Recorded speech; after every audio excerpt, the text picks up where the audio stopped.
Welcome to the Trailchasers podcast. This episode is presented by Icon Vehicle Dynamics. The Icon team puts their systems through real-world testing on all of their own rigs to ensure that the suspension can handle anything you throw at it.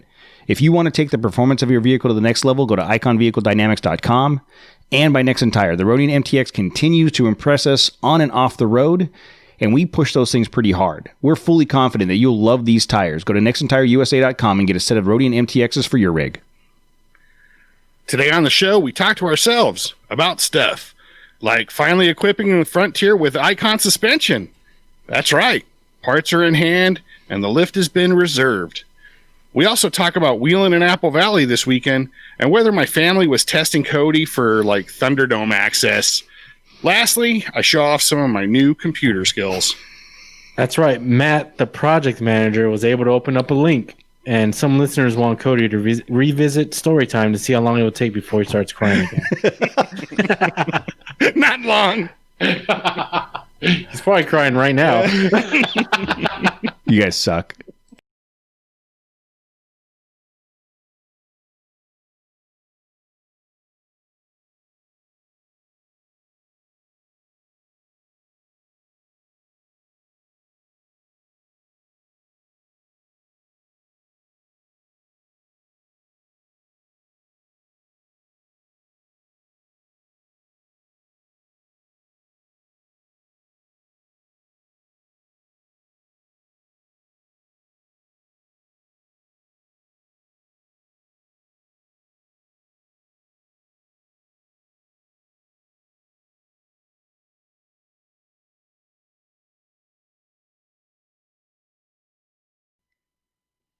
Hello, everybody, and thank you for joining us on the live feed and in your ear holes.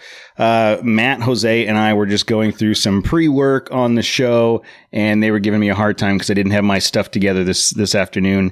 I was trying to find a piece of audio from one of the previous shows, and it turns out I was looking in the wrong show. So I'll go downstairs. You guys continue listening to previous episodes, and I'll have dinner with my family. It'll be fine. No, you're stuck. Ready. You're here. You're stuck here. So it is Monday, June 8th. We are recording live on YouTube and gonna talk about a couple things. Let's start with was it Saturday? It was Saturday.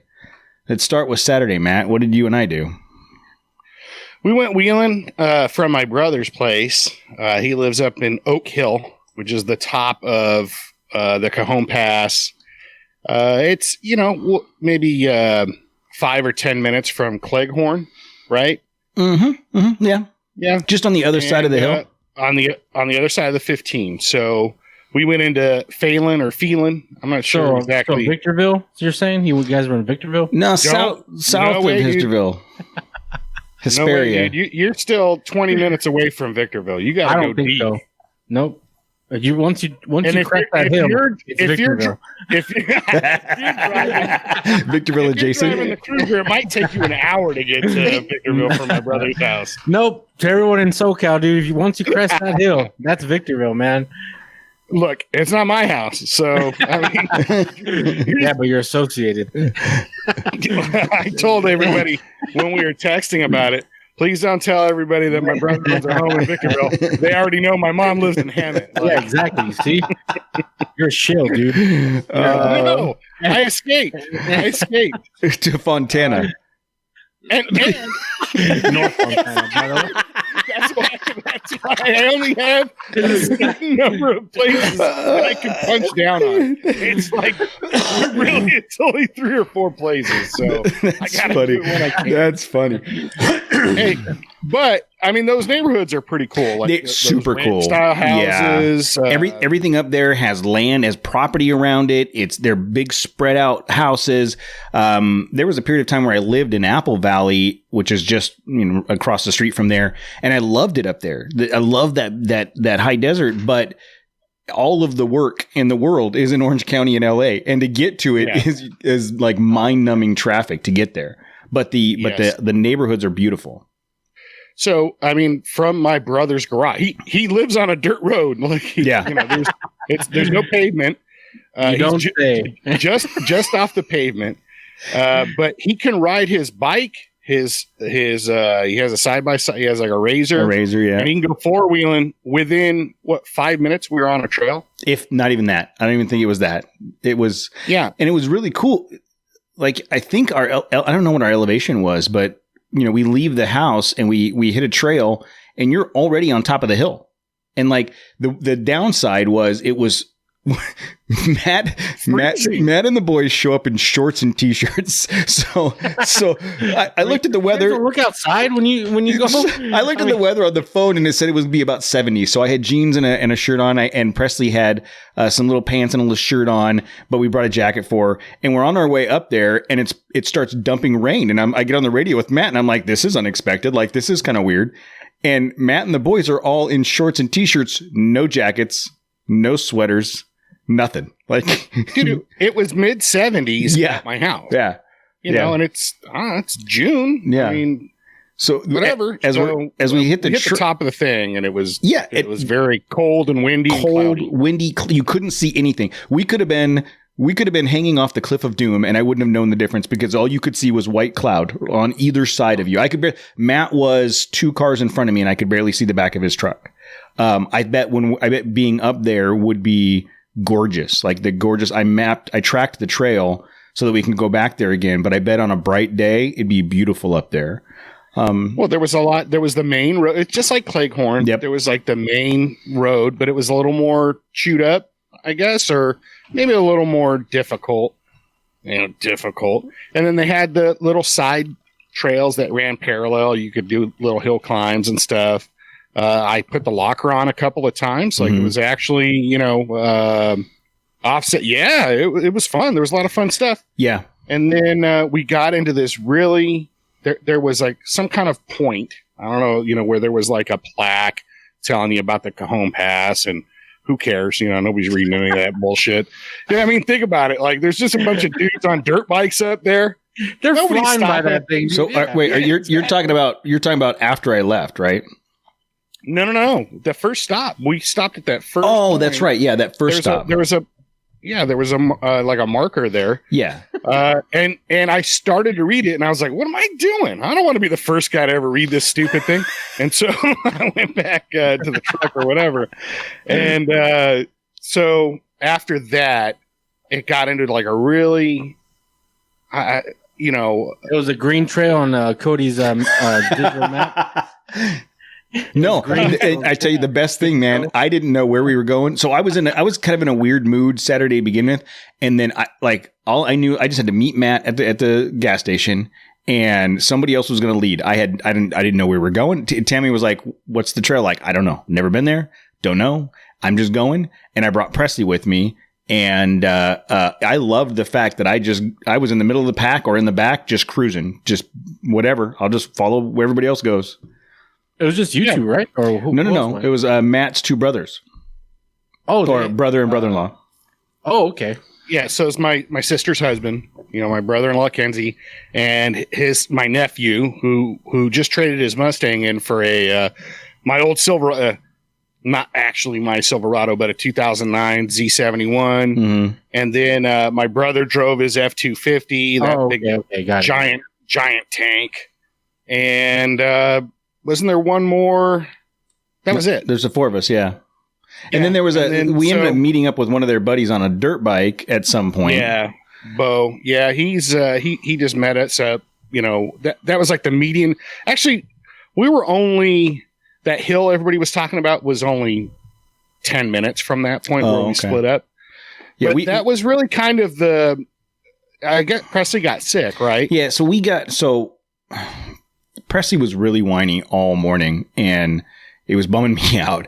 And, she's 4.5 and, sitting in the back of a truck, bouncing around, maybe isn't her favorite thing all the time. And it was just her and I was trying to keep her occupied. She loves being there. She loves playing in the dirt. She loves playing with the boys. She loves that part of it. But the actual driving, the last 3 times we've gone out, 4 times, she's actually gotten sick and thrown up. And so she was whiny all morning and, wanted to stop. And we got to that meeting point and she's like, I need to throw up. And the good thing about it is she's a champ at throwing up. She doesn't cry. She literally she'll jump out of the truck, grab her ankles and it's done. Like she's a pro.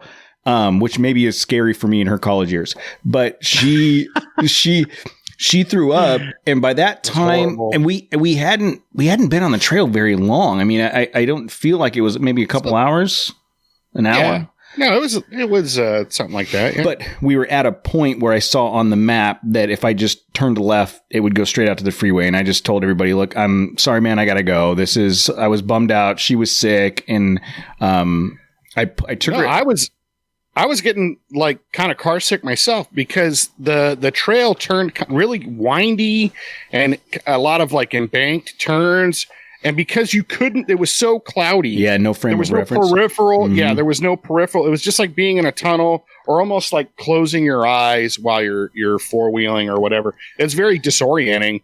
And we didn't air down, which made, to me, it seemed to make it a little bouncier. And so I just decided, hey, I'm going to pull the plug. And I took her out of her car seat and I let her sit in the front seat with the seatbelt on. And that seemed to make it a little bit better. Like she seemed to, because she could see out the window a little bit more. And I think that maybe helped.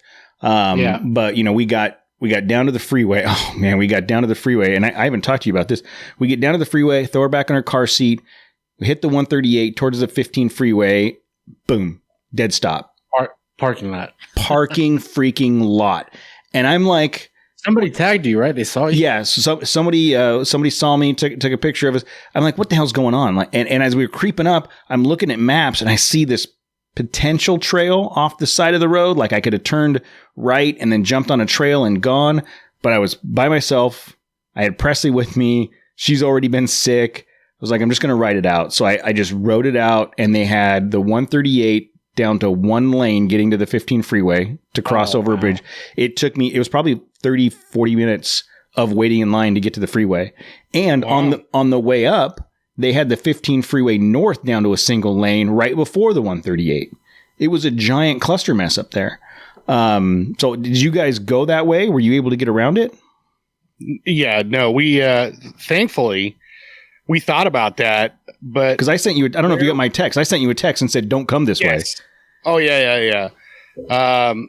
When we were done and we got to this like hill climb that they were talking about, which was pretty nutty. Like it was, there was a couple dudes on on 450s, killing it up that thing, but they were literally taking off into the clouds. And it was like, oh, you could just hear them, like they just kind of shot off. But it was a really, really steep, I guess, pretty sandy hill climb. So everybody's trying to challenge me to do it in my truck. I'm all, no, there's like, no, I don't want to have to back down that if I can't get it. And, everybody agreed, dude, it's hard enough on a bike, let alone, doing it in a truck. So we just hung out there for about an hour or so. We were basically in feeling at that point. We kind of went through like a really, we were deep. I was half expecting to see Thunderdome. I found it. I finally found it. Deep into Phelan. Like I saw some pot farms up there. I saw somebody's pot farm. How do you know they were pot farms? Dude, it was like, those like greenhouses. Oh, yeah. Like a bunch of greenhouses. So it's like, dude, you ain't growing corn. In the Inland Empire. Okay. So Tamaco. So anyhow, once we left, it was probably 15 minutes, 20 minutes to get to Bear's house, my brother's house. From there, okay, we just kind of went around the other way. Yeah, and then it was straight down the 15. There was no traffic. Yeah, then you probably didn't get home very much later than I did because it, like I said, 30, 40 minutes of sitting in that line on the 138, just boiling. But I'll tell you what, that was like cool four-wheeling. It was probably very scenic if we go back there and do it again, obviously with like better weather. Yeah, but I definitely want to go back. Literally at the top of the Cajon Pass, looking down onto the 138, where the 138 and the 15 meet. Yeah. I bet it was awesome. I definitely want to go back another time and based on the track that I was looking at, I think that it's similar to Cleghorn, where there's a lot of additional ways you could go in and out. You know what I mean? It's not just that one path. So we could make a full day out of going up there and kind of making our way around. So once you split off, within 5 minutes, there was like a kind of like a washed out area, like a valley or whatever. And there was some really cool hill climbs. I did this really awesome hill climb. It was maybe 100 yards, similar to the Mojave Trail, that a little longer than that. Oh, really? But similar. Yeah, a little steeper and longer than that. Oh, wow. But yeah, I definitely needed the locker on that. And I wish I'd had aired down. Yeah. Because there's a few seconds where it was like, and I'm just spinning, like, come on, baby, everybody's looking. And then, but she caught traction and made it up to the top. But yeah, lots of cool stuff to wheel around up there for sure. Yeah, and the air down thing, like we I didn't know we were going, right? So we just left your brother's house, and next thing you know, we're on trail, and I'm like, all right, well, cool. Like, maybe there's a place to stop and air down, and we just never did. And we didn't have any problems, so I didn't worry about it. But it probably would have been a smoother ride. But no, thanks to your brother and brother-in-law for setting that up. It was a good time. I'm bummed that I had to leave early, but. Like I said, just Presley was over it, and I wanted to get home. So the you never know if my brother actually works within Thunderdome, and maybe it was like a trap, and maybe we were, huh? That was the test. That like maybe it was. Yeah. Are you willing to go into the depths to really find Thunderdome? Jose, I'm not supposed to say that. But your test is still ongoing. I think everything's always a test, dude. You're never not being tested by Thunderdome. Exactly. That sounds like a shirt. We need a shirt that says that. You're never not tested by Thunderdome. Yeah, Thunderdome is store situation sorted out first, and then we can. Whatever with that. Start putting up. I ordered a shirt before COVID started. I still haven't gotten. Oh, really? Yes. The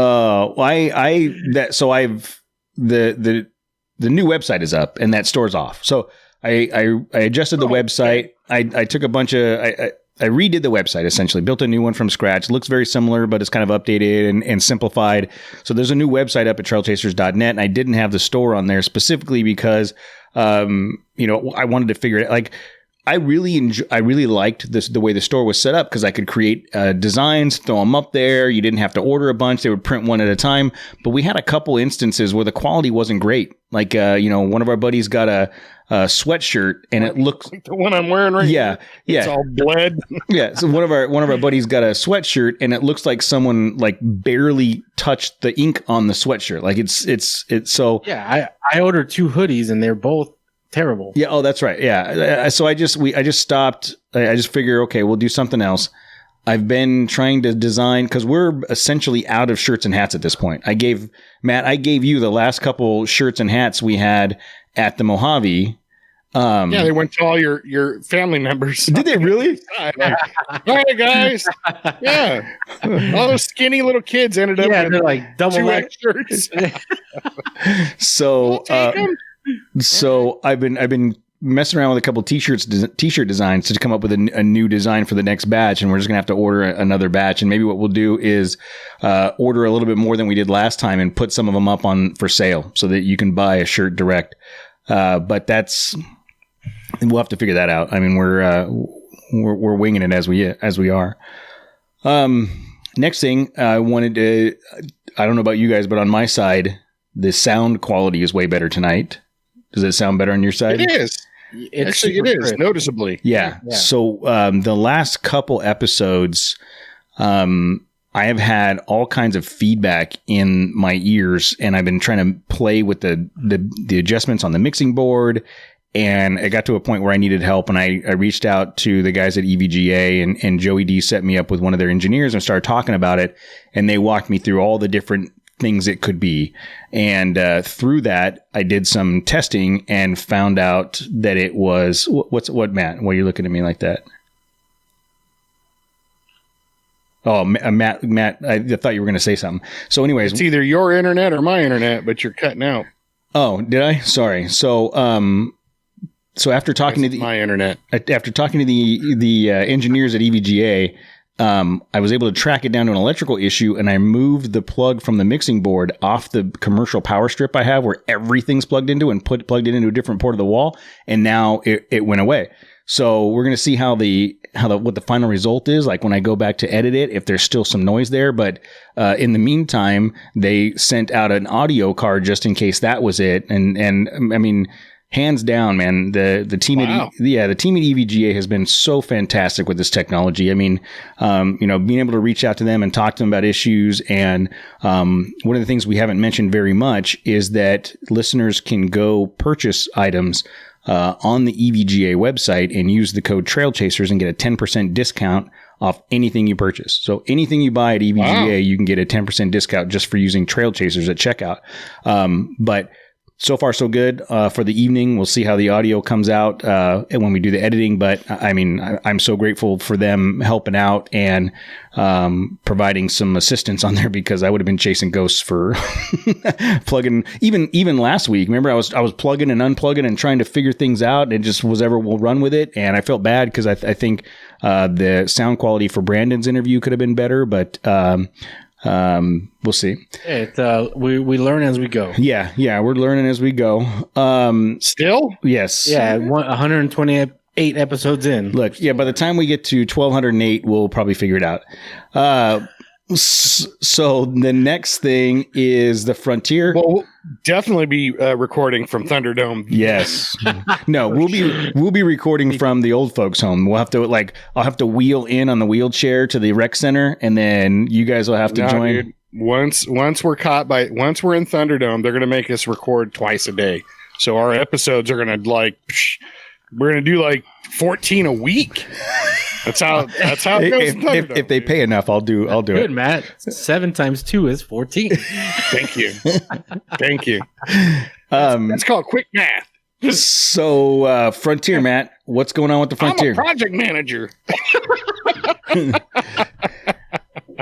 It's great. Matt, what's going on with the Frontier? So, part showed up Saturday morning. So we're rocking. What'd you end up going with?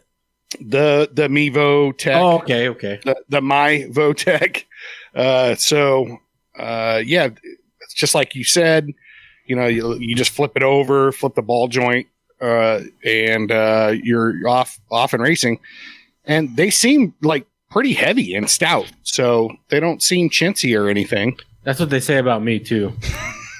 No, you're heavy and stout and chintzy at the same time. And chintzy. Wow. Who says that? Based on the conversation Jose and I had before you joined, he's pretty cheap too. If you ask his wife. Yeah. Not cheap. I just I don't make a big deal about some things. Okay. So what is the plan? When are we doing this? I've already talked to my dad. We got the lift in the shop next Saturday, 9:00. Okay, so Mom's birthday is next Saturday. COVID, dude. Can't go up there. Can't go up there for COVID. Okay, so I'm indisposed. This upcoming weekend? This Saturday? Is this Saturday not good? This Saturday? No, this is a bad weekend. I am indisposed. The next one is Father's Day. So. Are you serious, Jose? You're not available this weekend? I am not. It's for someone's birthday. What about Sunday? I am indisposed. Oh, man. All right, so we're going to need to have an off-air conversation about why you guys can't go to work on Friday and call in sick. But I feel the COVID coming on. I'll be in a quote meeting on Friday, so we'll figure that part out. But Monday. Yeah, but so so now that you have the control arms, we have the control arms, the shocks, the wheels, the tire situation. Tire situation. They were in stock when I asked last. Was it Wednesday, Thursday? So I just shot an email to the guys over in Nexon to see if I can pick those up this week. So I can swing by there and pick them up at the warehouse on my way home, and we'll have everything ready to go. So, wow, we just gotta. Matt, what are you feeling right now? Yes, what are you feeling right now? What's going through your head right now after seeing all these parts? Well, I've only seen pictures of the parts. I've actually touched the parts. They're nice. You touched your parts. I wanted to, Jose. Yeah, Jose and I wanted to open up the box of the shocks and just like go through it. But I was like, that would be mean, not letting Matt open the box and see him for the first time. I didn't think you'd give a shit. Damn, dude. Would you guys like dry hunt my parts? No, we actually we ate donuts off of them. So okay. So it sounds like in the near future we have to figure out how to get your stuff installed. Like I said, Matt, what are you feeling right now? Yeah, like, are you excited? Super excited. It's when we just need time because we're getting new countertops. So the weekend after that, like Father's Day weekend, I got to demo my counters in my kitchen. So it's like, man, Happy Father's Day to you. Yeah. Yeah. Nobody cares about that. nobody cares. Hey, Dick, get your ass to work, make some money, pay the bills. Then I went out. I'm not done with you on the weekends. I need to Well, do you do yard work? Have you been talking to Letty? I don't know. Do you think we could do it over the course of a couple nights? Like if I have to drive it. Well, I was just going to say, if you had another vehicle, you could drive my truck. I could drive the Renegade too if I had to, but that's the other thing too is I really want to take advantage of putting it up on a lift and working at a comfortable level. I don't like crawling around. We're only going to lift it 4 feet off the ground anyways. No, we're going to do it the full lift this time. Yeah, so we just need to. I'm wondering if we had enough people, could we do it like on a Friday afternoon and get it done before Saturday? Because Jose's not available. I mean, I don't know. We'll have to figure that out. Well, again, we're not doing it at my dad's shop on a Friday afternoon. We're doing it probably at your house or something. Which, if we got off early, which I could probably get off, I don't know. I'd like to think I can get off early, but you can barely get here at 6. How are you going to get off early? We're just talking about moving the show recording to 6:30 on Monday nights and Jose made the point that once there's traffic again, what's going to happen? We're going to have to push it back to 6:30. Yeah, we're going to have to push it back. There's traffic now. Is there? I don't know where are you guys still living in a cave or something? The traffic's back. It's it's almost back like full on. Everybody's it's almost back to normal. So I'm still good right now. Yeah, I'm home. I'm working from home most days, or going to meetings or going to the office in the morning and getting out of there at a decent time, so it's not impacting me yet.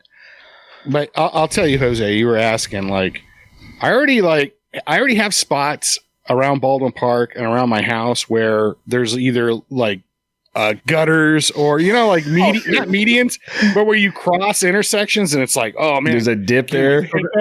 So the 10 freeway right there off Francisquito where Laidlaw, Harley is and stuff. Yeah. Yes. That's a terrible spot. There's it's like an ongoing construction since I've been driving. Well, yeah, that's only been 4 years. But yeah, there's dude, that section of the 10 has been like that since the 90s. At least 15, dude. Like a solid since the 90s, early 2000s. 90s, no joke. Yeah. No joke. At least 20 years. But I know what you're saying. Coming out of my house, out of my neighborhood, there's a pretty good dip, and in the Tacoma, I would go, you'd hit it. And if I hit it with any kind of force, crank, you just hear the back end hit. I will come around the corner and if no one's around, I'll punch it so that I can hit that dip. Because with the icon suspension, it just soaks it up. Yeah. So I'm looking forward to doing the install. I think it's going to be interesting because none of us have any experience with, what the underside of a Frontier looks like.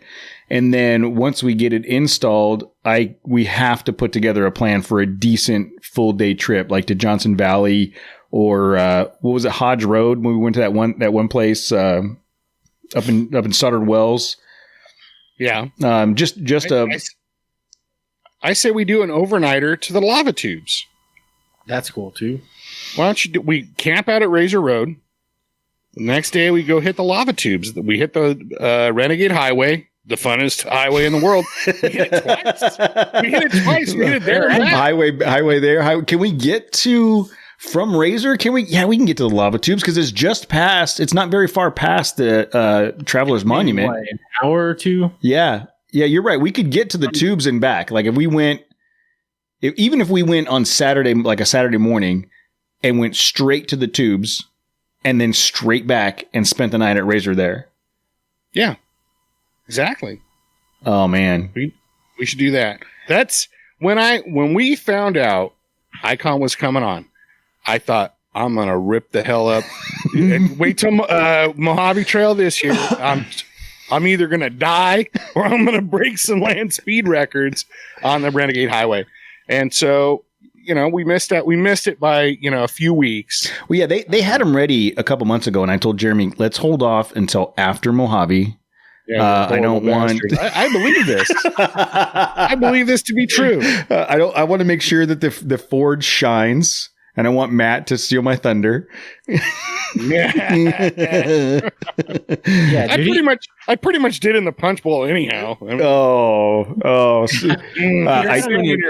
He had him in his garage the whole time. The whole time, yeah. I don't know what's going on, man. I don't know what's happening, but no, this is really These guys. This is really exciting, though. Seriously, this is a one-off, custom-built suspension, Icon suspension for your Frontier, and we've talked about this in the past. There's billions of these trucks out there. A lot of them are being used. I just saw an article today when I was searching for some content was about.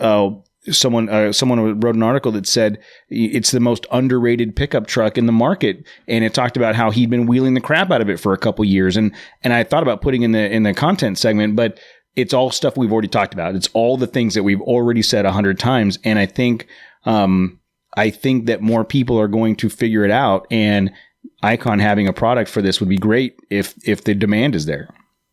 Hey, let me know if I'm wrong about this, but Jeremy said if they want to build up demand for that kit, right? Yeah, I think Jeremy's actually, not speaking for Icon, but in conversation, I believe that the team at Icon, if there was demand for a product for a specific application, they would step up to meet that demand. Now, what does that mean as far as 12 people requesting it?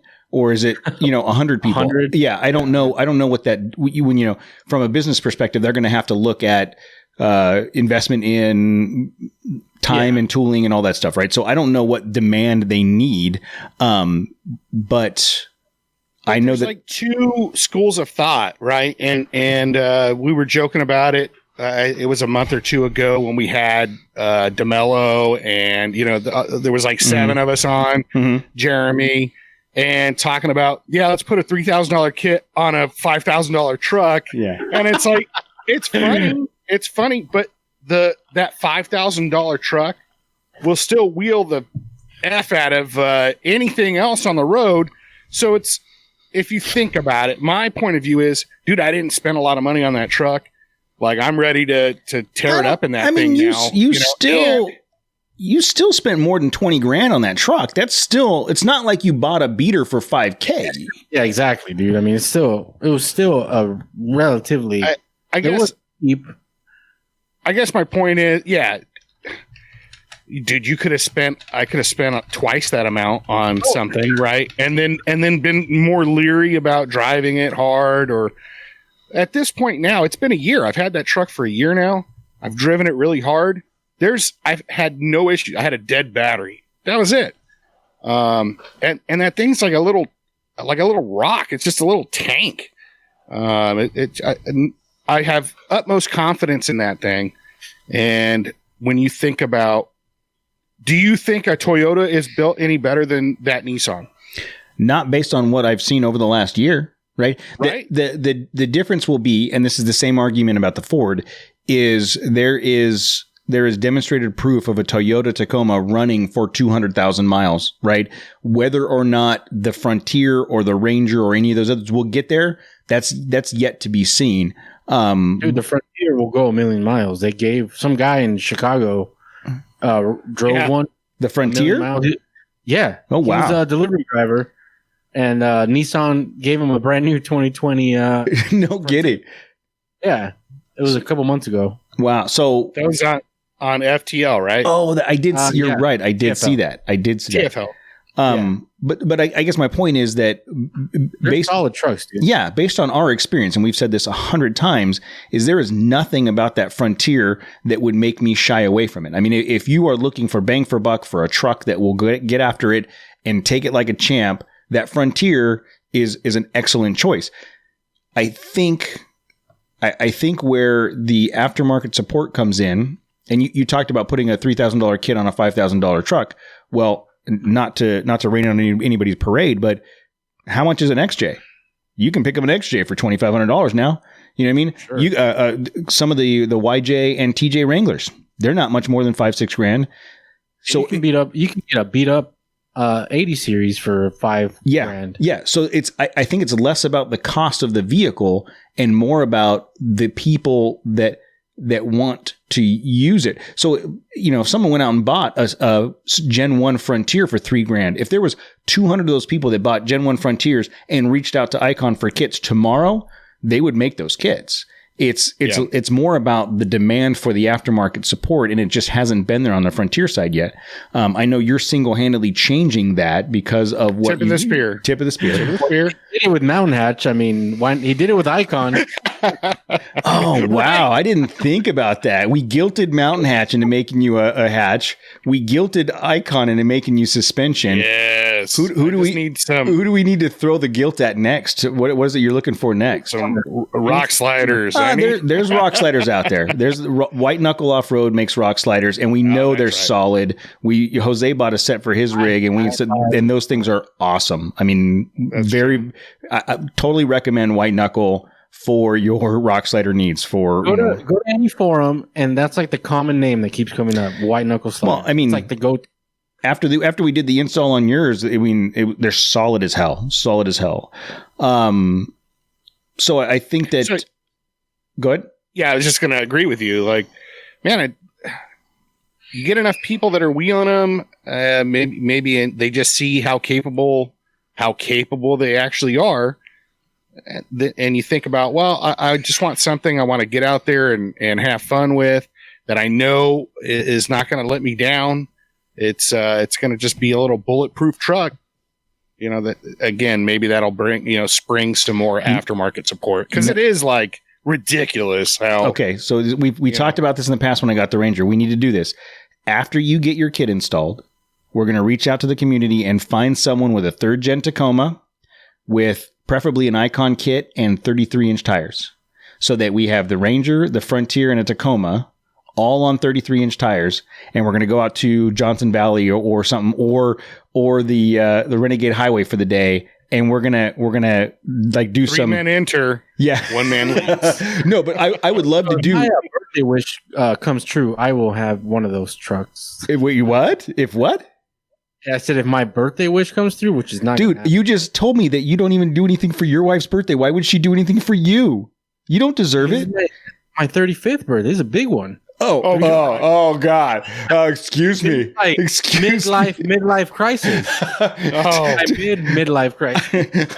I've been in a midlife crisis for 10 years. Like, I don't. It's funny because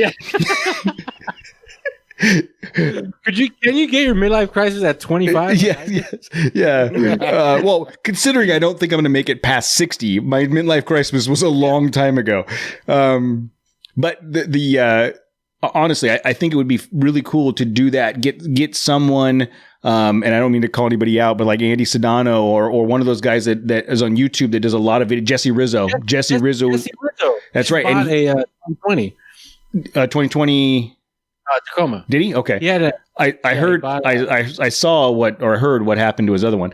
But like get a good YouTube, someone that knows how to film and edit, and we do like 0 to 60 times, and we do like follow each other up hills in the Ranger, the Tacoma, and the Nissan, and just not to say that this one is better than that one, not just to show that comparing. Yeah. So this is what you get with the Tacoma, and look at what it does.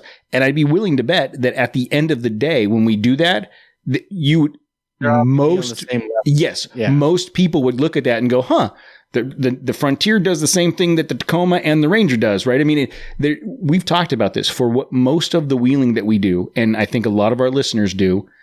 Any one of those trucks would be rock solid. But let's do a video and call it out. So if Jesse or Andy or anybody else that does YouTube videos wants to help with that, please let us know. Your Nation Off-Road is another big YouTube channel. Yeah. He has a 2017 Tacoma that he just put 35s on. So he wheels the crap out of his truck, dude. Well, I'd like to keep it 33s and a Gen 3 Tacoma, only because it's the same same years, right? You know, Matt's is an 18, mine's a 19. If we found someone with a 17, 18, 19, 20 Tacoma, and again, Jesse Rizzo is probably the one that we know, right? Yeah. I mean, and again, it's not about who, although there will be some, I'm sure, making fun of each other, but it would be less about trying to identify which truck is better and more about demonstrating that any one of these trucks can do what the other one is doing. You know, that reminds me that Segway alert. Segway alert. Segway alert. We had a comment on iTunes, right? And it was pertinent. It was a review. Yes, it was a review, right? Yes. Yeah. And it was the comment was. It was from Pisa Runner. Yeah, Pisa Runner. We'll talk about that in a minute. Oh, that's right, Pisa Runner. Talking about he wants a piece of the Frontier, dude. You got about 3-4 days, and then it's over, Johnny. He wants a piece. He wants a piece of the Frontier in his F-250, and all right. And then he goes, "It's not about the vehicle. It's about the driver." And I agree. His review. He left us a 5-star review, so thank you for that. And he posted, "I'll keep listening even though you bash me." And the Super Duty wants to run at Matt. It's not the truck, it's the driver. That's right. So you're doubly doomed, dude. I don't know what to tell you. I don't know. That guy would. It would be impressive to see somebody try and outwheel me with a F2, unless this thing's lifted and. Well, he sent some pictures. I sent that screenshot to you, and there are some pictures there. It looks like it's built, but he did in the Instagram conversation. He said, "I just listened to episode 120 of your podcast, catching up, and Cody, you were right when you read the review. It is Pisa Runner," and he said, "This is because the truck started out as a piece of shit and is now a piece of about 10 different Forerunners." Second of all, the Super Duty is backup rig and daily driver, but will always outwheel almost anything because it is the driver more than the rig. So Chris, Pisa Runner, back to the driver. Yeah, Pisa Runner Chris has a lot of confidence in his driving skills, and I cannot wait to get him out there on the trail and see what happens. But I have my toe strap ready for either one. That's right. Renegade Highway, Pisa Runner guy. I wonder. I mean, a full size truck on Renegade Highway would be. It'd have the wheelbase and the wheelbase and the size and the power, but it'd be so heavy, wouldn't it? I mean, I would be worried about it. Like, I don't know. You'd have to have built up suspension to be able to handle it. Yeah, but it's like long wheelbase will help it over those whoops. Yeah, agreed. But who knows, dude? Agreed. That's like, no, that's not going to help him either. Yeah. No, there's some tight turns. You know, you got to drift some spots. You know. Yeah, but if we were to get like your Ranger, Matt's Frontier after we put the shocks on, and a third gen Tacoma, I think the surprising, not surprising thing is like they're all like equally equipped. Yeah. Obviously, in some spots, one may do better than the other, but I think comparably, like they're all good. Yeah, like, it's all good. But perfect example. I've made this comment before about the difference between the Tacoma and the Ranger. The rear wheel travel in the Tacoma is way better. Like when you get on the twisty stuff, the articulation on the rear of the Tacoma is going to be way better than what the Ranger is. The Ranger, you go over a little pebble and it already wants. On flat open acceleration, the Ranger will blow away the Tacoma. But that's not to say that either one of those aspects makes it better than the other one. It's just a different aspect of how it works, right? Area where it's pros and cons are. Yeah. But if you package it all up, they all do what they need to do. So yeah, we just need to have an offline conversation about what, when and how we're going to do the installation. And then I think, we will need to film the whole thing and, get it installed and then go do some testing. So anybody that's interested in helping with that, please let us know. Cody@trailchasers.net. And what's also cool is that Matt has been wheeling this thing stock for so long. Like he knows the ins and outs of this thing, what it's lacking, like what it does great at. So once we put these shocks on in the 33s, he's gonna have like a well-informed, like, whoa, dude, like this thing. Yeah. Here's the differences. Yeah. Dude, you rode with me at Hammers when we went up to that first spot, and it's like, I know how to get what I can without, bashing the bumpers off of it, Not me. I bucked that thing for a couple of those spots. I know. I still had like 8 beers, so I don't know. You mean 8 White Claws? 8 White Claws, yeah. Yeah. She took it. She loved it. That's another thing. Like maybe we go out for that whole thing about doing the 3 vehicle test. Maybe we go back out to where we were in Johnson Valley at that camp spot for Icon. Oh yeah, because there's that donut run you did. That donut run. Yes, that was an awesome test for your truck. Dude. Just that whole area. There's that sand area there. There's the hill climb that we went up where ZR2 Dave and all of us went up. Right. There's the other long hill climb to get up to Backdoor. I mean, just right from that location. There's several hill climb, sand, dirt, whoops. A lot of different stuff there. So that'd be another good testing ground. Okay, well, you're right, dude. That would be a perfect spot. So first we got to get it installed. First we got to get it. And Casey said that let him know he's ready to do it, but we just got to figure out when. Okay. Wanted to touch base on a couple news pieces. Did you guys see that the Bronco got a release date? Yeah, it's July, right? So July, next month? Yeah, next month, July. So the Bronco will be officially released next month, July 2020. And Jose made the point last week. At this point, we've seen almost everything except the paint color. There's no point in holding on any longer.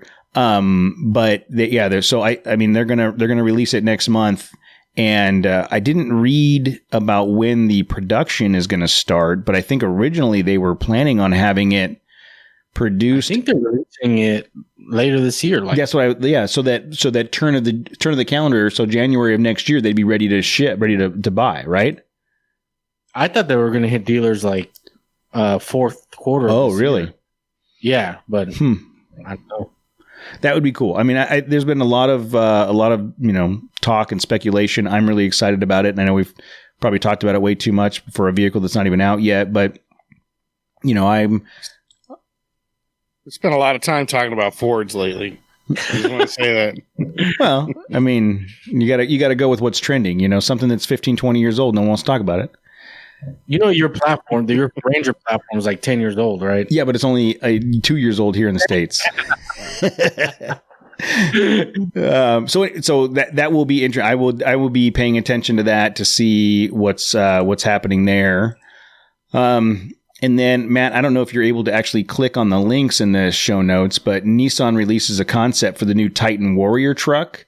And I specifically... I'm going to try it. Go see what happens. If you put your cursor over it and click, then there'll be another drop down and you click that button. Hold on, everybody. Pause. Whoa. Did he do it? Did it work? Hold on. Oh, Christ. I clicked yes. What? Nothing's happening. Okay, so there's the truck. Okay, scroll down. Like, now just click on the blue part. Yeah, just click the blue hyperlink. All right, there it is. I got it. Okay. I did it. Good job, Look Matt. at me. So I specifically put I'm this a in. project man. That's the next t-shirt. I'm a project manager. Look at me, guys. I Opening specifically put this in there because if you scroll down a couple pictures, what do you see, Matt? That crazy, the same interior. It's orange interior. Yeah. Remember Matt, like a month ago, said that if you want to make interior modern, you just got to put some orange trim in it. Well, there you go, dude. There it is. There you go. There it is. Was I wrong? No, it looks super. It looks super new. Honestly, that I haven't been a huge fan of the Titan. The latest version is really nice. They seem like really nice trucks. This Warrior concept would be awesome, and I think Dave and Dan talked about it from Nissan Nation. Like, this thing would be bitching if they were actually to produce it. Yeah, I don't know, like why? Because this is the second one they've built, right? Because they built a Titan Warrior concept before, maybe 4 years ago. Yep. With the diesel, but I don't know why they did another one. If they're not gonna if it's not like a hint at things to come. Yeah, don't know, but it has cool orange interior, so it's new and hip. That's it. That's what everybody's doing these days. You know what? If that you wanna blow minds, just put some orange stuff in the frontiers. It's like, oh, revamp. It's brand new. Look at these orange highlights, and it'll take away from the same front end. Everything looking the same. Nobody will notice. So, you know what? Sure, that truck looks cool. I mean, what's the big deal? Like, they built a suspension underneath it, or it's their version of the the Rebel or the Raptor or whatever. Just it's just showing that they can do it. So, honest question here, because I've heard. I think this is like the third time now I've heard this is their version, whoever it is, of the Raptor.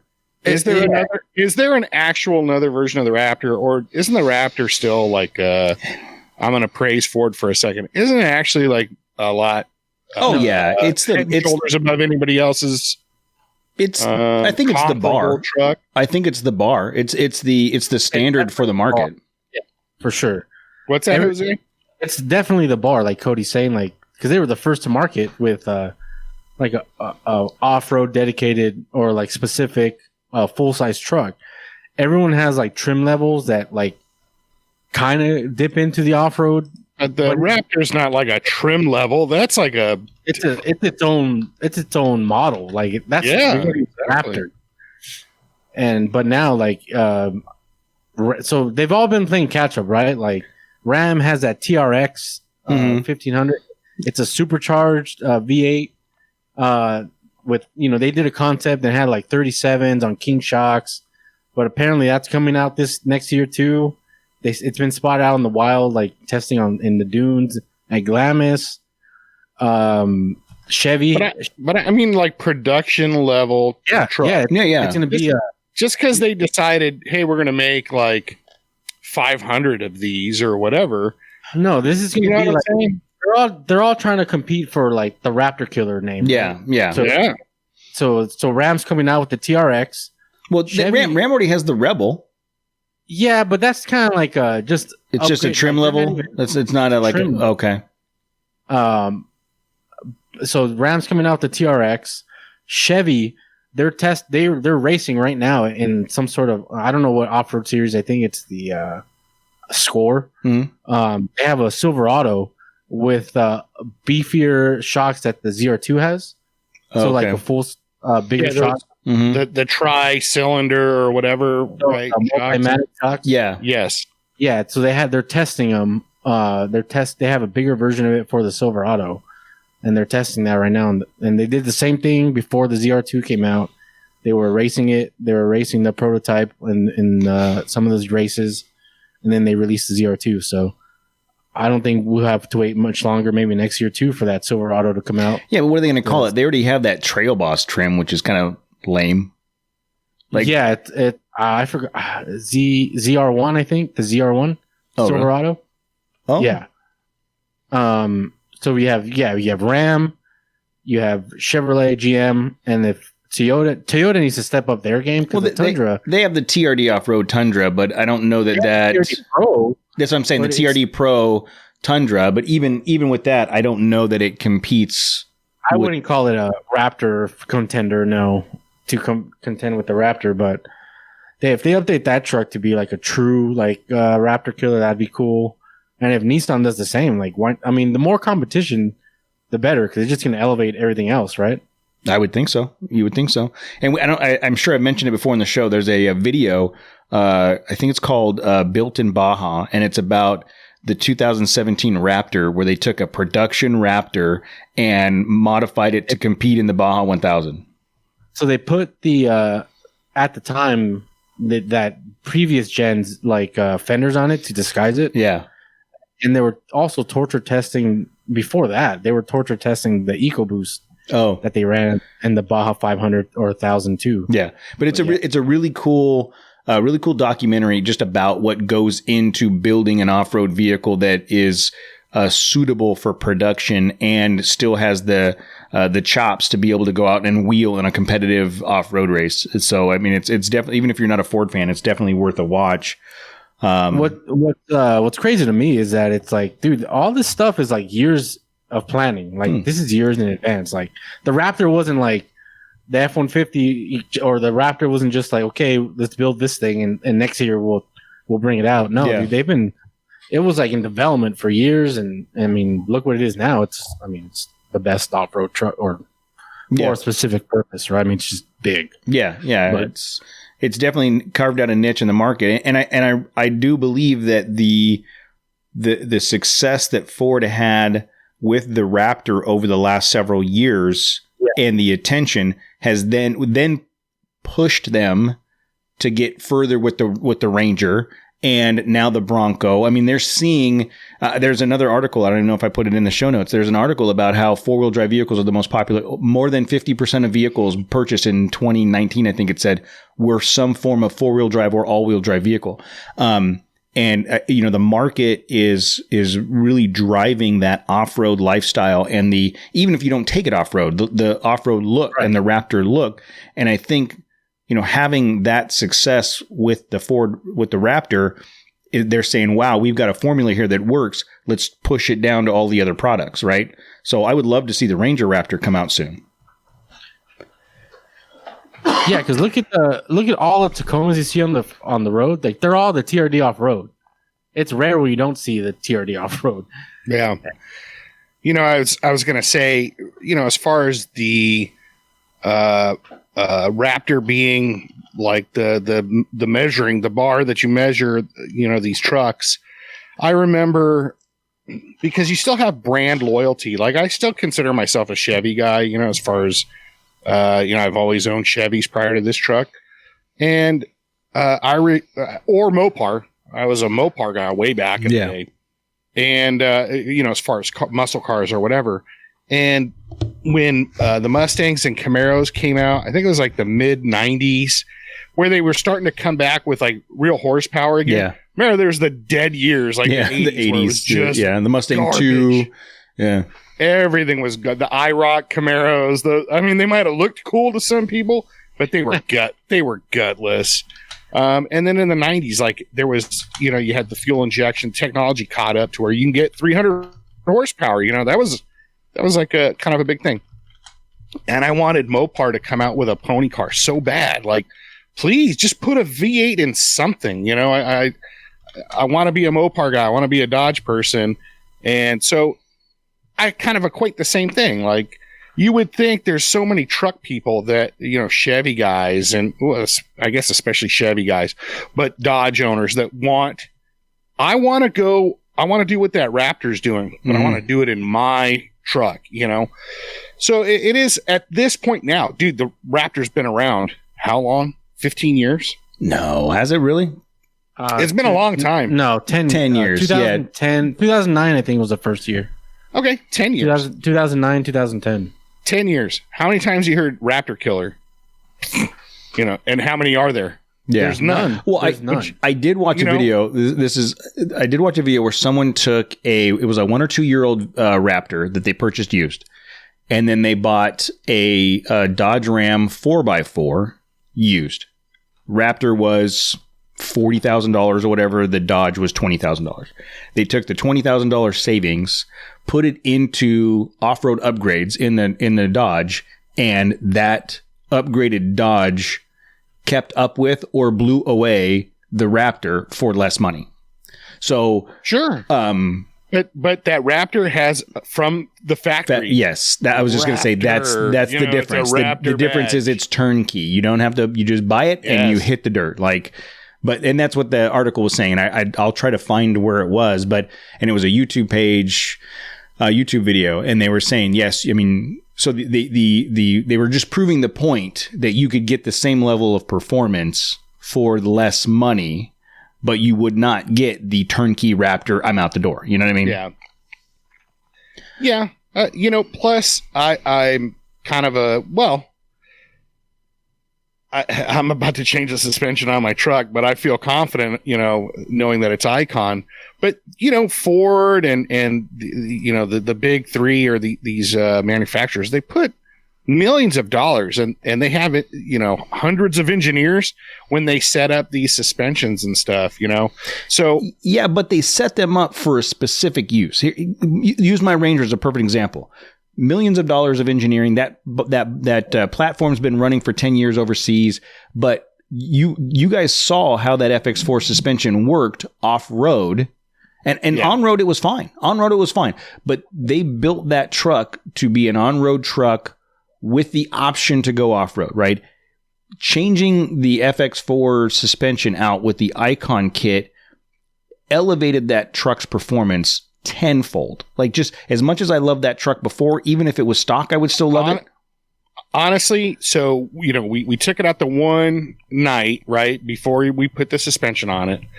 I don't think you could have kept up with me out at Johnson Valley. Oh no, maybe maybe with the stock suspension on it. How stiff the back end looked. I honestly I don't think so. No, I 100% agree.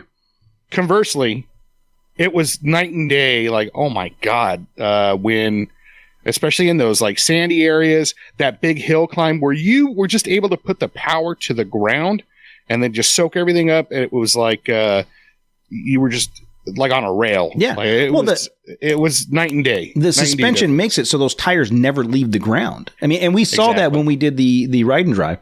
The tires never leave the ground and you don't get the bucking of the back end back and forth, right? So that's the huge difference. So I agree with you that yes, a stock Dodge 4x4 has a lot of R&D and engineering, but when they built the Raptor, they did not build it to be a smooth. I'm assuming they didn't. The smooth street ride wasn't the primary driving force behind it. It was I want to hit the whoops. Yeah. So that's the difference, right? So I think that the again going back to circle back that I was just going to say that's a choice too, though. I think my tires are getting loud. I know they're getting louder because I think they're starting to get marred up, like just chewed up. I mean, we're running over. It's been a year now that we're going over rocks or whatever. And I don't care. Like, I don't care. I'm not saying they're super loud, but they're noticeably louder than when I first got them. Well, you're also running them at 112 PSI. You got Flintstone wheels. Come on, man. The point being, I don't give a shit. When we're off road, and we air down, it's that those tires grab so good in various terrain, whether it's just rocks or sandy and rocks, combination of both. When you're going across and you miss a turn going down the Renegade Highway and you got to skip across through some bushes, he goes right through those bushes. And you lose your toilet paper and your Tupperware all at the same time. You know, but those tires really are great. And like I said, I it's kind of like, I guess if you're buying a Raptor, you don't really care about first of all, you're in a truck. I mean, highway comfort, or it's not like it's horrible. But if you're off-roading, I would prefer give me that capability, number one, and then I'll deal with sitting on the highway, whether some dude, I'm sitting in traffic anyhow. It's not like I'm doing. How often do you even get up to highway speeds? Really, it's like if you buy a Ferrari and live in LA. Yeah, what's the point? If you're on the 405 going nowhere, dude. That's right. The same guy is looking in your window like, "Who's that? Who's that?" Trying to look at you. Well, we'll see. We'll see what happens. And it's Will Smith. I saw Will Smith one time out in Hollywood. Really? Yeah, it was like, oh my god, it was like just before the Alien movie, Independence Day. Oh, really? Like just after, it was between Fresh Prince and Independence Day. So he was probably like, super popular. Yeah. And it's same thing. It's like, hey, oh shit, that's Will Smith. Like, what was he driving? But a Mercedes, like a green Mercedes. Yeah. That's like the same thing. Sometimes you see famous people out here. That's the TMZ section of the show today. And there you go, sponsored by. Well, let's go to the next article. Did you guys see this article I posted of the Jeep Wagoneer that got stuck? What? So the prototype Jeep prototype Jeep Wagoneer. Do a search for Jeep Wagoneer stuck.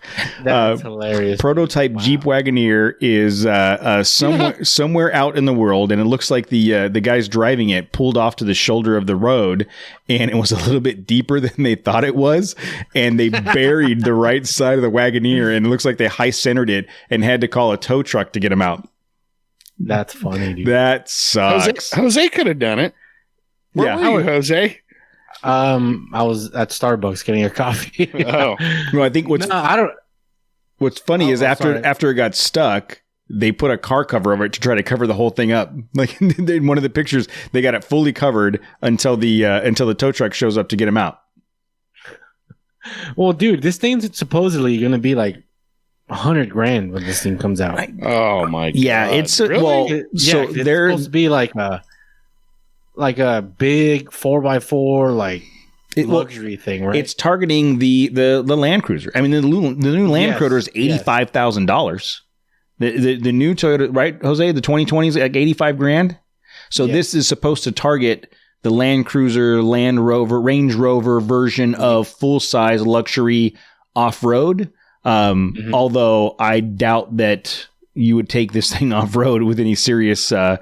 Yeah, if you're getting stuck on the side of the road on a little ditch, that is probably driver error when you look at that little ditch on the side of the road, and it's got crappy little tires on it, and yeah. But if it has any off-road tech that I'm sure it has, it would have been able to get out, dude. You would think. That guy didn't know where that stuff was, though. He was like, I don't know. He's an intern. He's an intern that they told him to just drive it to the other factory so that they could do some testing, and he had to pull over to pee. Can you imagine? He's a 22-year-old intern, and he had to just pull over and pee, and he's had to call his boss, and he's like, your fully capable off-road vehicle is stuck in the mud here someplace.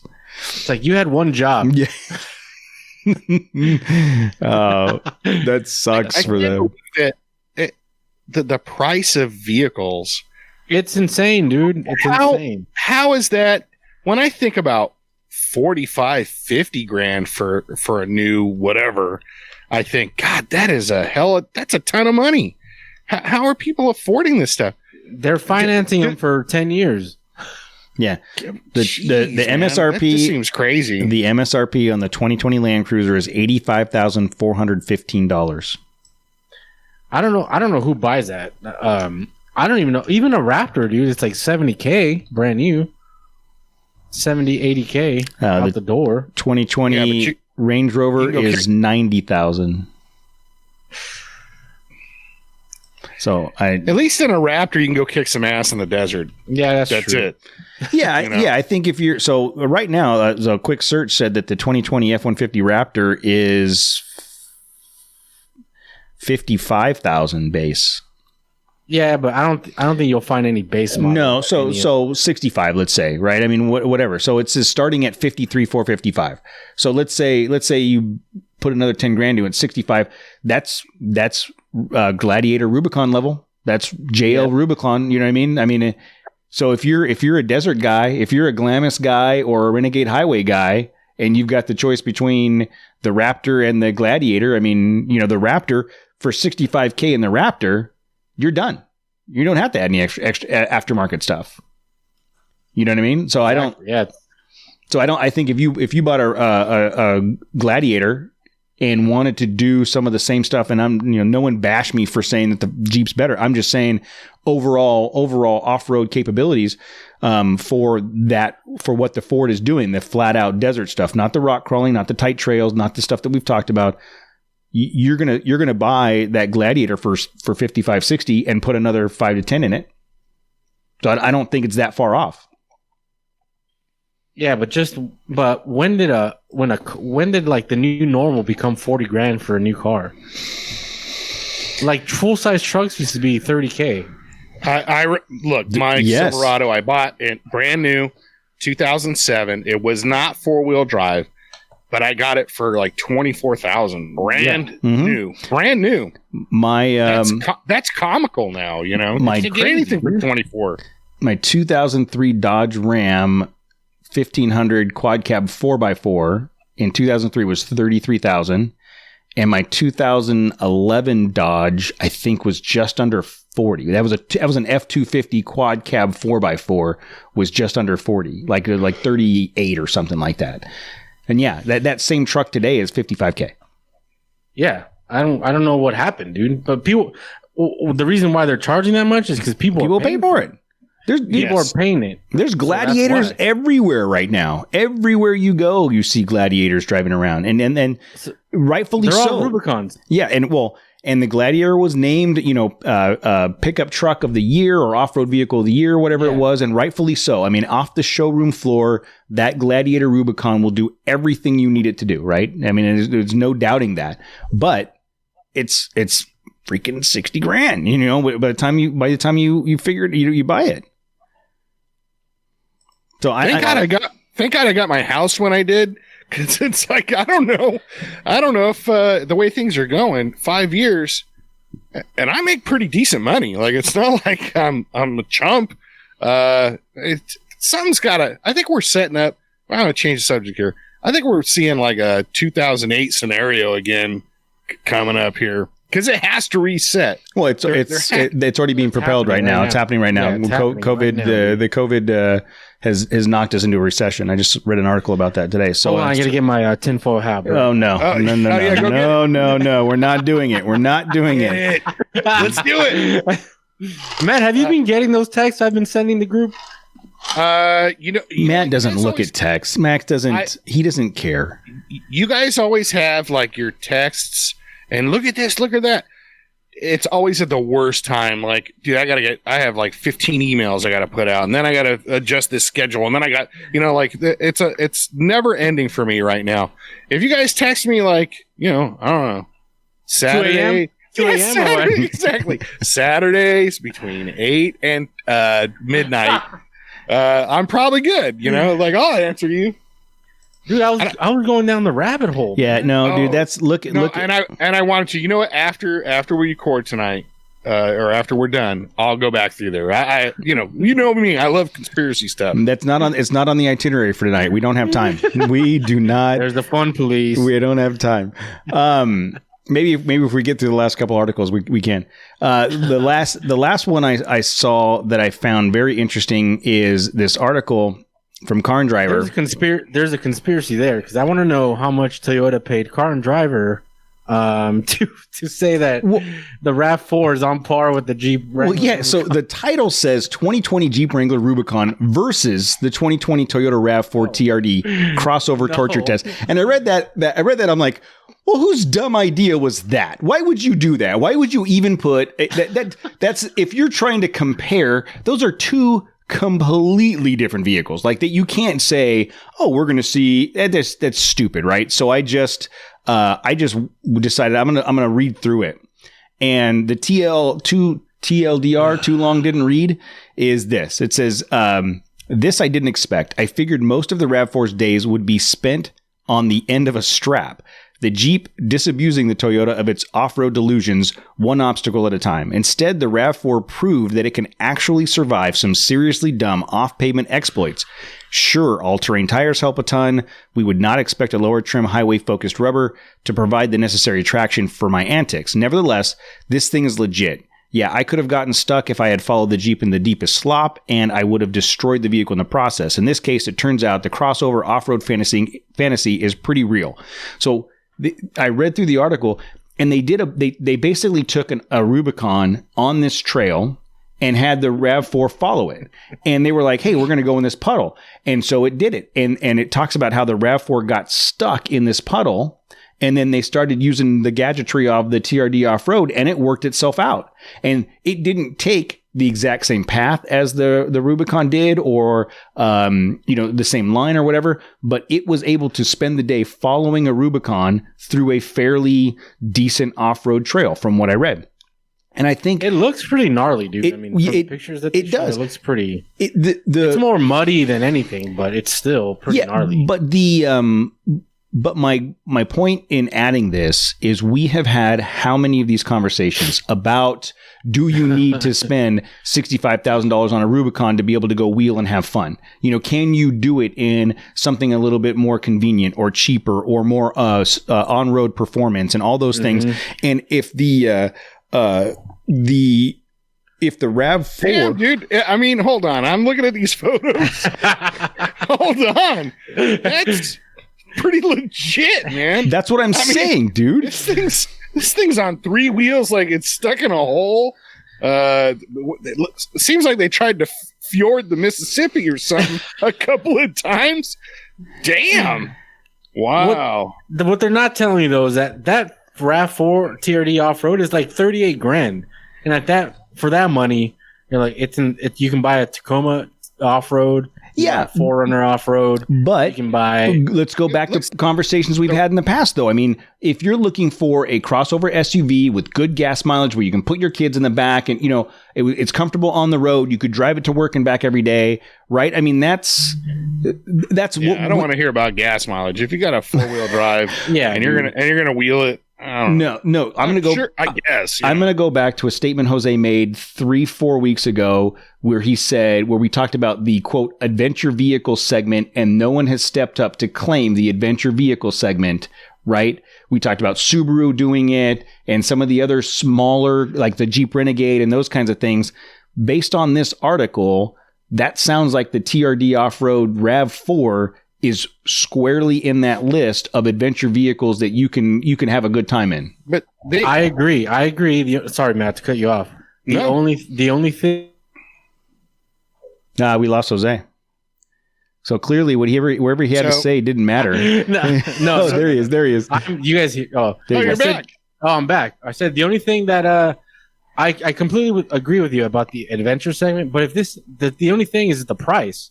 If this thing was like $25,000, that'd be great, dude. That's like that's a home run all day. But when you're going to pay $38 or $38,000, this one said prices tested is $41,880, $42,000. Yeah, see, what is that, dude? You're at the doorstep of so many other more capable vehicles. But you know what? Looking at that, the RAV4 is different than what I remember. Mm-hmm. Like, wasn't the RAV4 like a little tiny? It was a shit box. It was just a little shit box. Remember when it was like super round and bulbous? It looked like like a Jetsons car. But that thing looks like about the size of like a Cherokee at this point. I think that's what they've done with it. They've put it in that market of the Cherokee mid-size crossover. It's like borderline Forerunner. Like it's a mini Forerunner. Yeah. And so bringing it back to our first conversation, same drivetrain or no. Just okay. just size wise, that Bronco Sport is going to be in that market as well. So this and the Bronco Sport and the Cherokee will be in that mid-size crossover SUV market. But for that price, I just don't know why you would choose a RAV4 over its counterparts, like the counterparts that are in the same price range, more capable. Besides the fuel mileage, which is probably, well, again, nominal. Yeah, but you're saying why would you choose it over a Tacoma or a 4Runner or a Jeep? You can find a Jeep JL for that price, $41,000. Yeah, but Sport. Like a Rubicon. Some people have better taste than that. But I'm just saying, and this one can actually get wet. I said that specifically because Tim joined us. I said that specifically because Tim joined us in the live chat right now, and he's already bagging on me, and he just got here. But I don't know. It's just like if you're buying the TRD off-road RAV4, your mindset's pretty much like, I think I'm going to start getting into this hobby, right? Well, but I don't know. At 41,000 though, you're just like, dude, like, get something else that's way more capable. No. I'm not saying that. I get what you're saying, price wise. I get what you're saying, but going back to the conversation about the Cherokee, the Renegade, the Compass, the RAV4, those are vehicles that is going to be someone's commuter vehicle with their kids in the back. It's a grocery getter and it's a soccer mom. Yeah, it's a soccer mom vehicle. But on the weekend, they want to go to the mountains. They want to go, do something. At least in this application, it can do it. I'm not saying that I would spend 41 grand on it. The only thing I have a problem with is the price. Yeah. They need to price this thing at like $30,000 most. But that's Toyota's deal. If you live in the mountains, though, right? And it's just nice having that 4-wheel drive when it's snowing or, the weather's bad. That's what that vehicle is for. Like you're going up and down the mountain a lot or, whatever. You live in an area that has weather like that. That's those moms are buying those vehicles. That's it right there. And if they do take them out in the dirt, check it out. It'll actually do some stuff. I think that's the idea behind it. You're not going to buy that rather than, or you're not even looking at the JL. No, if you're looking at that RAV4. But you're right. That's like a perfect Canada car. Yeah, but to Jose's point, the Cherokee Trailhawk is $35,000. So it's $6K less. $6K less, and probably just as capable. Probably even more because I think the Cherokee has a locker. Oh, you're right. The Trailhawk's it's got skid plates and stuff like that, I'm sure. Too. Yeah. Yeah. So I mean, I get what you're saying, Jose, but that's Toyota's jam, though, right? If everybody in the market is selling at $35,000, they're going to sell it at $39,000, right? That's because they have that reliability thing going on. Like that's their biggest trump card.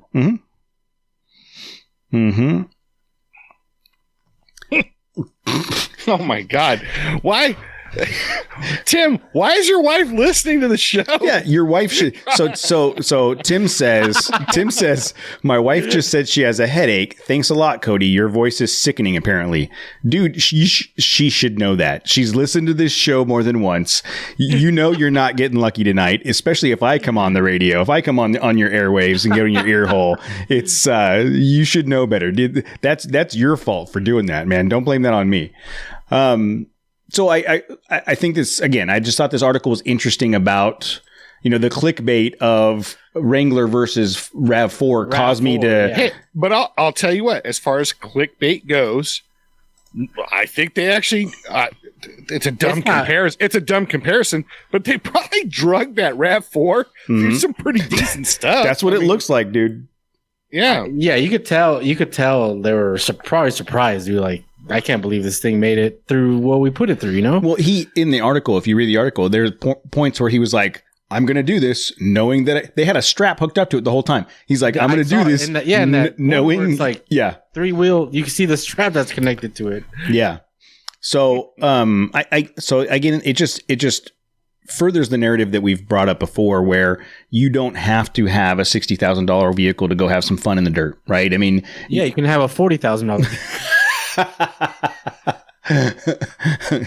Yeah, which is still more than my truck, more than Matt's truck, more than your Land Cruiser. So yeah, I again, but I think Matt brought the point up that if you're looking at that RAV4, you're not in the market for a Tacoma or a Ranger or a Frontier. Yeah. You want some? It's probably got nice interior. It's probably got some orange highlights in there. For sure. Bet it does. I bet it's all oranged out. You got some orange highlights. It's got a nice touch screen. There's room for your kids. You could strap them down. Shut up, kids. And maybe there's like gags or something so it shuts them up.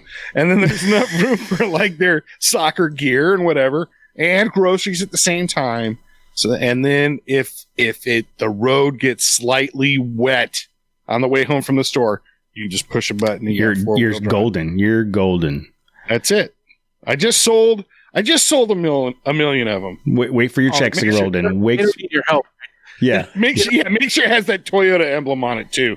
People will go crazy. Okay, moving on to some feedback. You already read the review we got.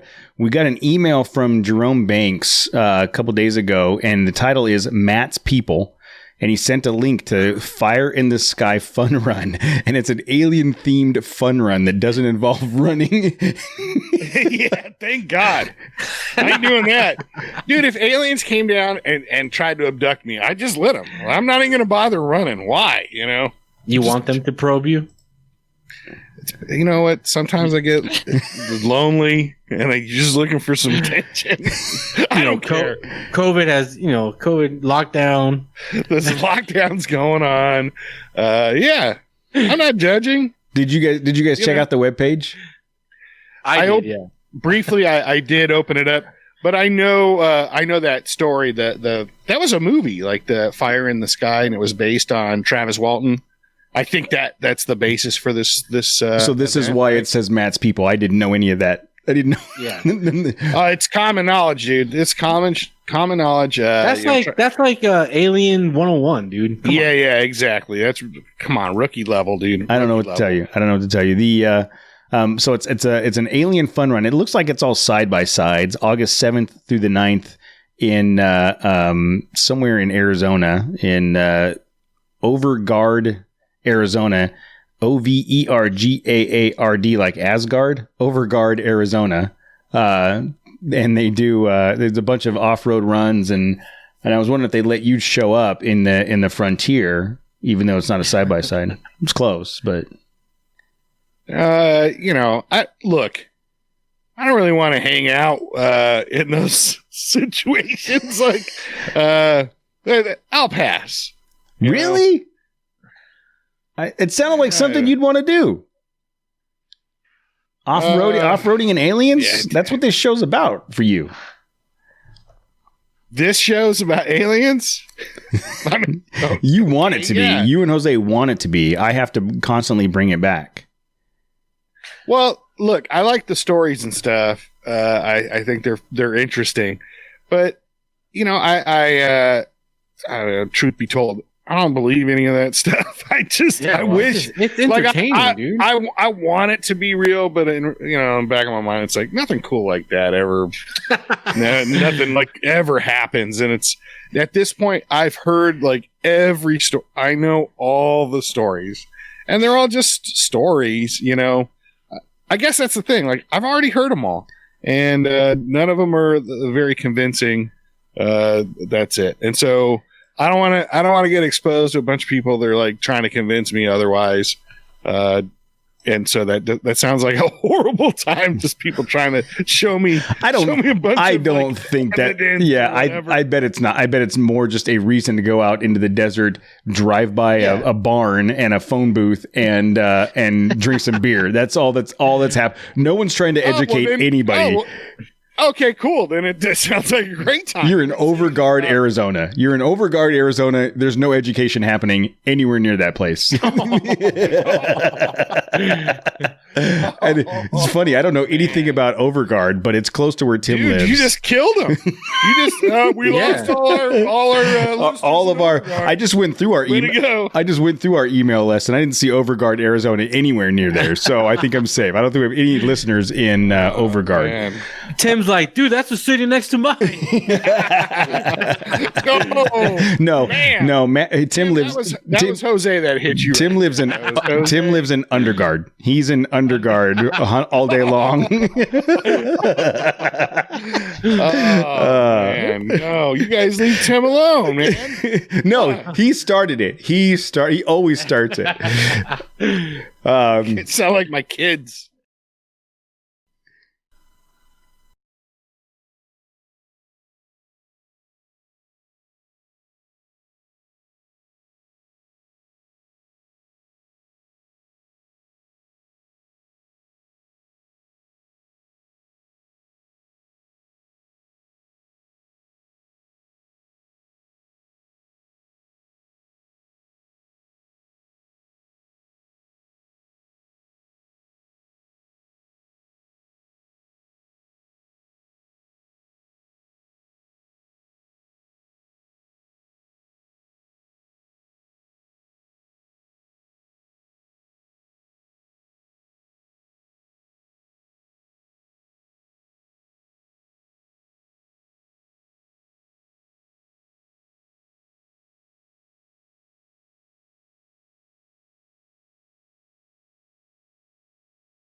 What happened?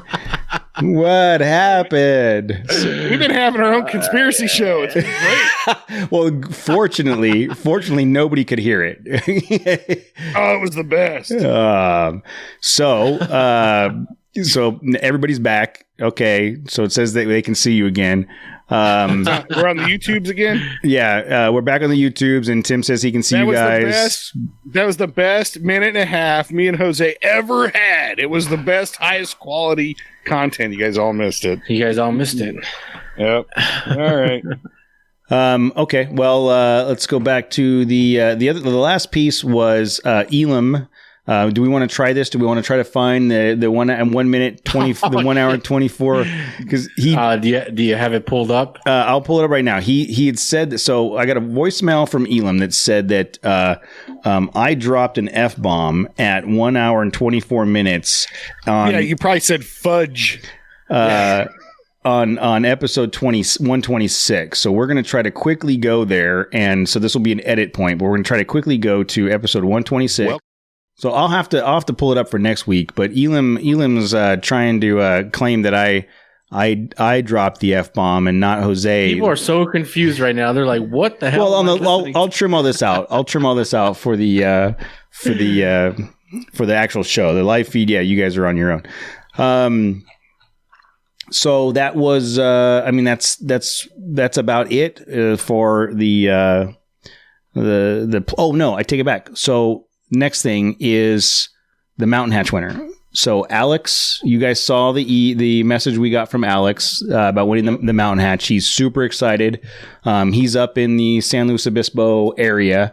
So I am going to get it shipped out tomorrow, so that he can get it installed. He said he works for a machine shop, so hardware, not a problem. Oh, okay, good. Yeah, so Good. I was going to try to get it shipped out this weekend, and I dropped the ball. So I will. It's sitting here in the studio. I'm looking at it. I will set it off by the front door before I leave for work tomorrow, and make sure I take it and go from there. But we'll get that shipped out to him. So I'm glad that he got to hear it and won, and he's stoked. Perfect. No, that's it's going to a good home.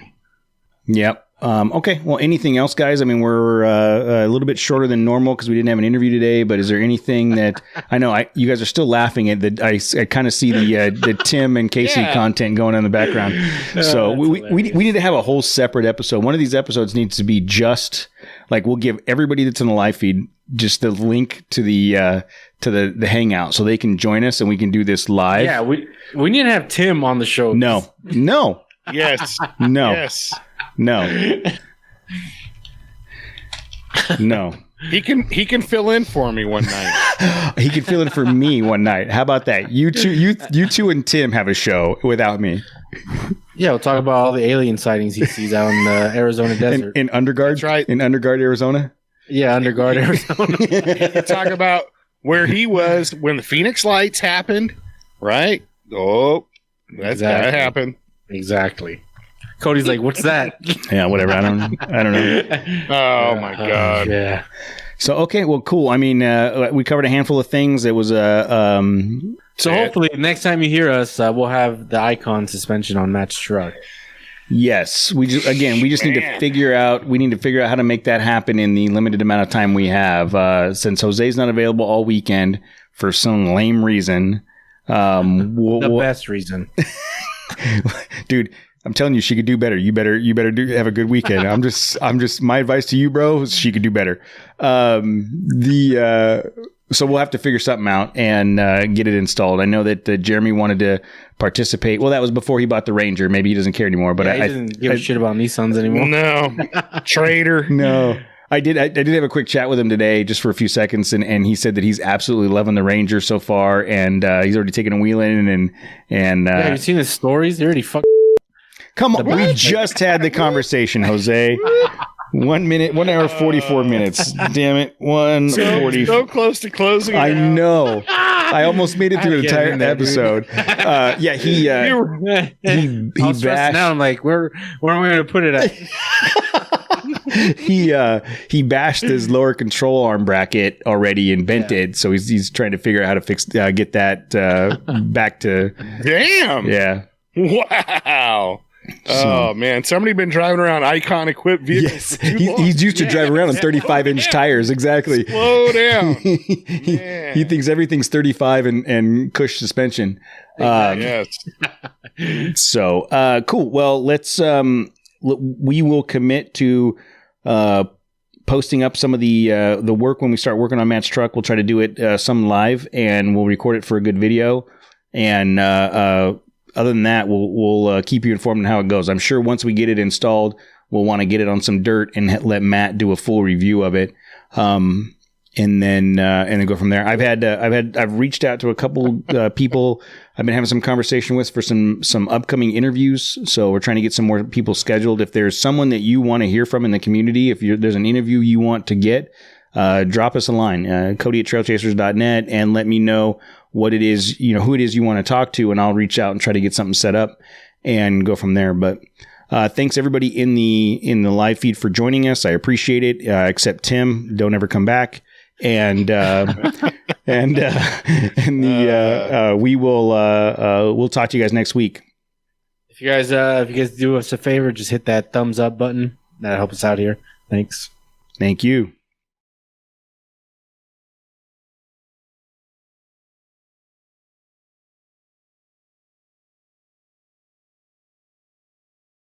I'm Presley, and thank you for listening. Thank you to Next and Tire. Thank you to Icon. If you want to be on the show, call 951-394-DIRT. Thank you to Ryan Torino with all of the music.